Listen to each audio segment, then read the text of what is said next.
Okay, so now we are ready to prove the complete theorem. Suppose T from H to H is a compact self-adjoint operator on a Hilbert space. Then there is an orthonormal basis of eigenvectors of T. Each non-zero eigenvalue of T has finite multiplicity. The idea is very simple. We have already established the existence of an eigenvector. That, as I said, is the most difficult part of the argument. That is where the weak compactness, namely every norm-bounded sequence has a weakly convergent subsequence. That property was crucial. We used that property and we proved the existence of the eigenvector. So now we must apply the zones lemma and we must take a maximal orthonormal set of eigenvectors. How does one do this? You have to use either the zones lemma or the Hausdorff's maximality theorem. What is the Hausdorff's maximality theorem or what is the zones lemma? Suppose I got a partially ordered set. So what is my set? My set is the collection of all orthonormal subsets of eigenvectors of H. So my family of sets, pay attention, my family of sets consists of orthonormal sets of eigenvectors. And this collection is non-empty because we have proved the existence of an eigenvector, and so we have a eigenvector V naught of unit length. So the singleton set V naught is automatically an orthonormal set of eigenvectors. Now this set is partially ordered by inclusion.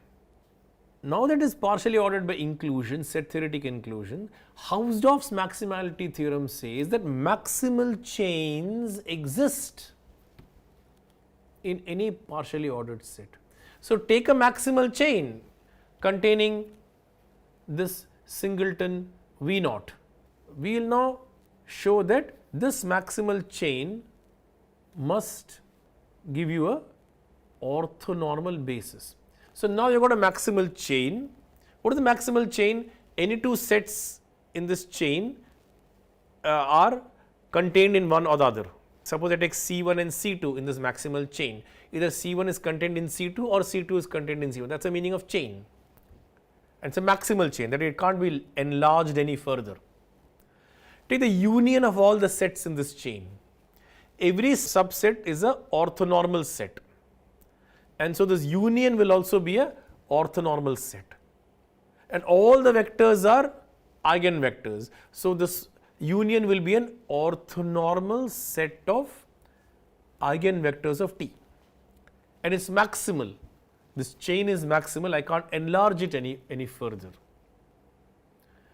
So now we shall show that this union of all the sets in this maximal chain is a basis for H. What is the meaning of saying that B is a basis of H? It means you take the linear span of B and take its closure. I am supposed to get the whole of H. Suppose B is not a basis, that means that the closure of the linear span of B, call it Y, Y is not the whole of H, so Y perp is non-zero space. There are non-zero vectors in Y perp. So now I got this nice non-trivial Hilbert space Y perp, and I restrict my operator T to Y perp to get an operator from Y perp to Y perp. But this operator Y T restricted to Y perp, it has an eigenvector V naught of unit length, which will also be an eigenvector of T, because this new operator T from Y perp to Y perp is a restriction of T from H to H. So any eigenvector of the restriction will be an eigenvector of the original operator. So V naught is now an eigenvector in which space? In Y perp. Where is B contained? B contained in Y. So, V naught is orthogonal to B. So, B union V naught is strictly larger than B, and I can adjoin this B union V naught to my maximal chain, and I can get a strictly larger chain contradicting the maximality of the chain. And this contradiction proves that B is a basis. So, we have a orthonormal basis of eigenvectors of T, where T from H to H is a compact self-adjoint operator. The spectral theorem is completely proved. As we see, the last part was purely algebraic. There is no analysis involved here. The difficult part was to produce an eigenvector and to identify the supremum or the Rayleigh quotient as an eigenvalue. For that, the compactness of the unit ball in the weak sense is needed. So, now let us show that every non-zero eigenvalue has finite multiplicity. Let lambda be a non-zero eigenvalue and let V lambda be the eigenspace. We have to show that V lambda has finite dimension. Let U naught be the closed unit ball in V lambda. We have to show that U naught is compact, because if you take a normed linear space, the unit ball will be compact if and only if the space is finite dimensional. So, if you show that the U naught is compact, we are done. So, how do you show that U naught is compact? We show it sequentially compact. Take a sequence of vectors in U naught, then T Vn will be equal to lambda Vn, but lambda is non-zero, and so I can say Vn equal to 1 upon lambda T Vn, but T Vn has a convergent subsequence because T is compact. So, let us call this convergent subsequence T Vnk. So, Vnk will be 1 upon lambda T Vnk. 1 upon lambda T Vnk converges. So, Vnk converges. So, we have proved that every sequence has a convergent subsequence. So, the unit ball U naught is compact. Now, the same argument can also be used to show that given any positive real number C, there are only finitely many eigenvalues lambda whose modulus exceeds C. Suppose not. Suppose we have infinitely many eigenvalues whose modulus exceeds C. And for each of these eigenvalues, pick a corresponding eigenvector of unit length. So, we will have what?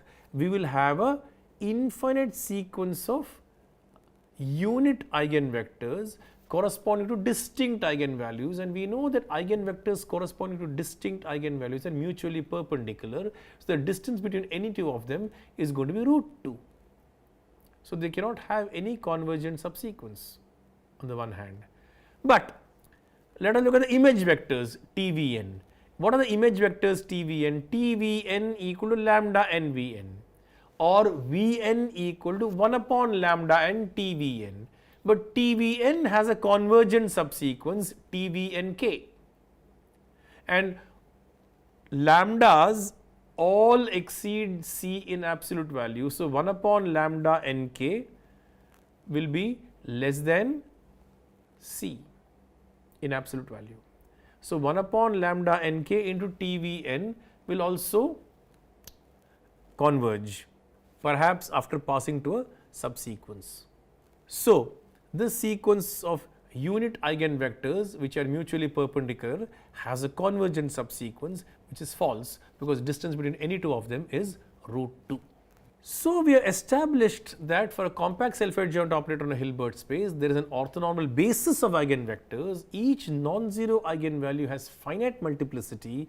The eigenvalues form a countable set, and they can only accumulate at 0. They cannot have any other limit points except 0, because outside, for every C positive, there are only finitely many eigenvalues whose absolute values exceed C.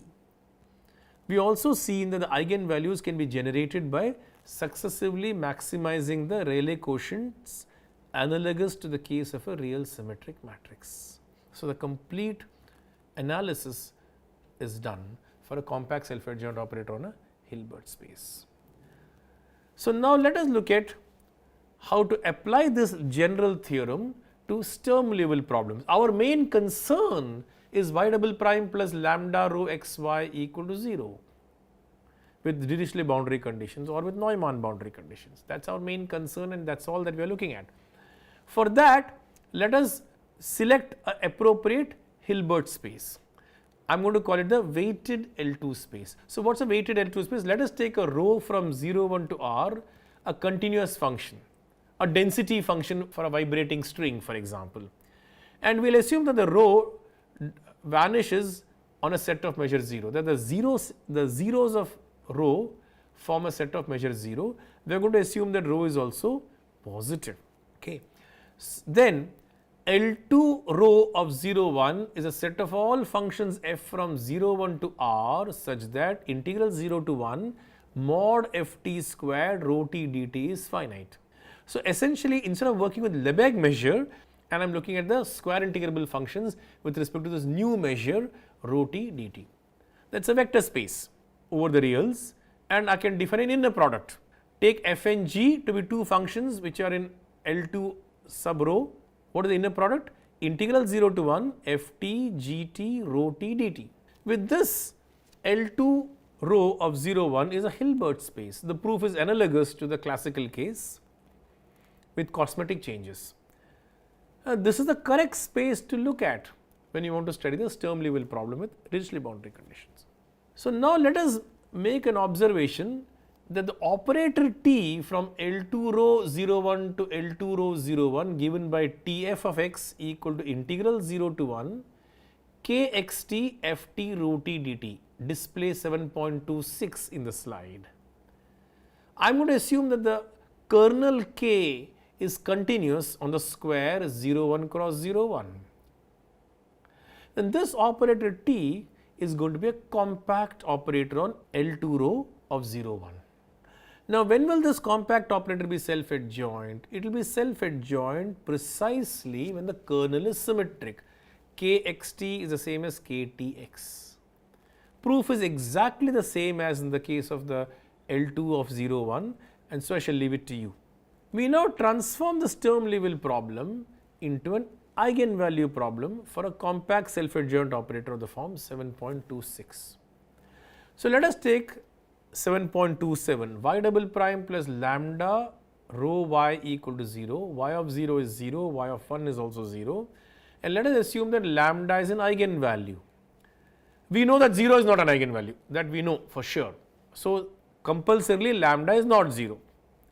Integrate 7.27 twice. First time you are going to get y prime of x equal to y prime 0 minus lambda integral 0 to x y of t rho of t dt.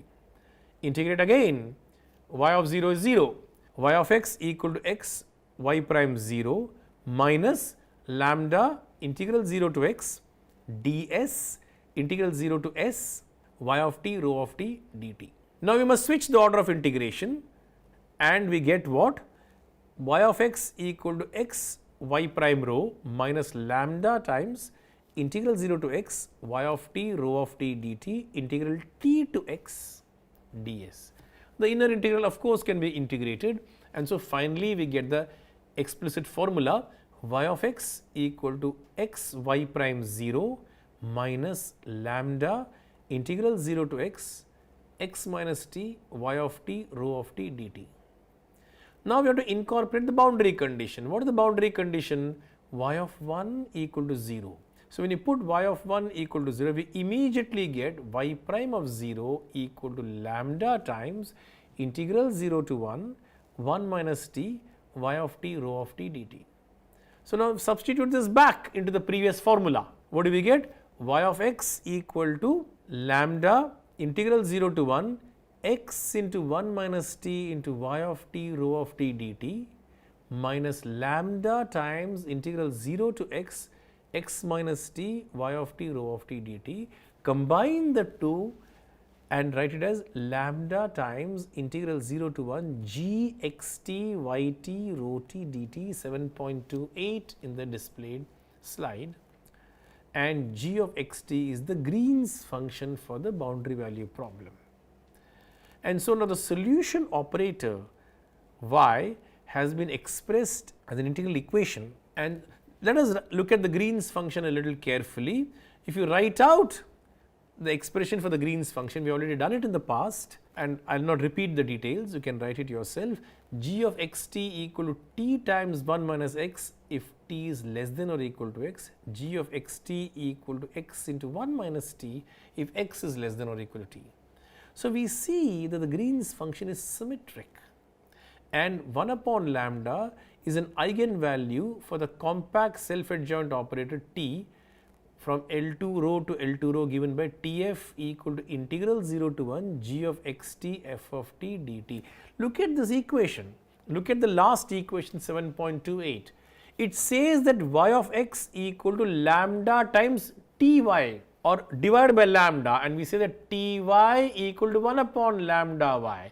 That is 1 upon lambda is a eigenvalue for this operator 7.29. So, what have we proved? We have proved that if y is an eigenfunction for the Sturm Liouville problem with eigenvalue lambda, then 1 upon lambda is an eigenvalue for the operator t given by 7.29. Conversely, we want to show that if y of x is an eigenfunction for the operator 7.29 with eigenvalue lambda inverse, then y is a eigenfunction for the boundary value problem with eigenvalue lambda. Okay. So, let us do the following. Let us take 7.29. 7.29 will read ty equal to lambda times 0 to 1 g of xt y of t dt. ty equal to integral 0 to 1 g of xt y of t rho t dt. So, differentiate it once. What are you going to get? Y prime of x equal to lambda times integral 0 to 1 g prime xt yt rho t dt. But the Green's function can be differentiated. We have the expression for the Green's function over here in this slide. So, differentiate with respect to x and we put that over here and we get y prime of x equal to lambda times minus integral 0 to x t yt rho t dt plus integral x to 1 minus t yt rho t dt. Differentiate again, you get again two terms and it simplifies to y double prime equal to lambda rho x yx with a minus sign. So, we see that y satisfies the differential equation with the Dirichlet boundary conditions. How do we know it satisfies the Dirichlet boundary conditions? Remember, what is the equation? Y of x equal to lambda integral 0 to 1 g of xt y of t rho of t dt. Put x equal to 1 and put x equal to 0. When you put x equal to 0, g of 0 t. What is g of 0 t? Look at the second expression for the Green's function. It disappears. What is g of 1 t? Use the first expression in the Green's function. Again it disappears. So, y satisfies the boundary conditions. So, we have proved that there is a bijective correspondence. Every eigenfunction for the operator t is an eigenfunction for the boundary value problem, and every eigenfunction for the boundary value problem is an eigenfunction for the operator t. Only thing is that the eigenvalue for the boundary value problem will be lambda, and then the 1 upon lambda will be the eigenvalue for the operator t. So, the eigenvalues become reciprocals, eigenfunctions are the same. So, what have we proved now? We have proved theorem 77. The Sturm Liouville problem y double prime plus lambda rho y equal to 0 with y of 0 equal to 0 and y of 1 equal to 0 has a countable set of eigenvalues tending to infinity. Each eigenvalue is simple and the eigenfunctions form a complete orthonormal basis for L2 rho of 0 1. In other words, every function f in L2 rho of 0 1 can be expressed as a Fourier series f equal to summation n from 0 to infinity Cn yn, where yns are the eigenfunctions for the Sturm Liouville problem. So, we have completely clarified the meaning of eigenfunction expansion for a Sturm Liouville problem with Dirichlet boundary conditions. Same analysis can be carried over for the Neumann boundary conditions also, and this completes this module on abstract Fourier analysis. We have looked at the classical material of module 5 and we have looked at it in the light of functional analysis. So, we looked at certain aspects of Fourier analysis in the light of functional analysis.